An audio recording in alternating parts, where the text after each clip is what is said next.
بسم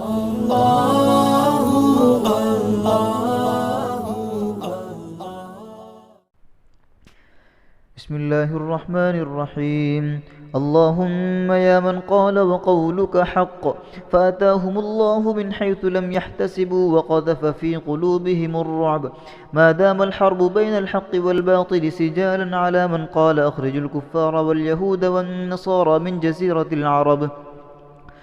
تجعلهم ببركته يخربون ما أعدوا ضد المسلمين وبيوتهم وحصونهم بأيديهم وأيدي المؤمنين وتخرجهم إياهم والمتسلطين والمنافقين من أراضي المسلمين وتكفينا قتالهم وتأخذ بنواصي المؤمنين وولاة أمورهم إلى البر والتقوى وتثبتهم وتحفظهم وتعصمهم وعلى آله وأصحابه وأزواجه وذريته وأهل بيته وإخوانه من النبيين ومن في أمته وأممهم والملائكة وولاة الأمور وعلينا جميعا يا ذا الجلال والإكرام.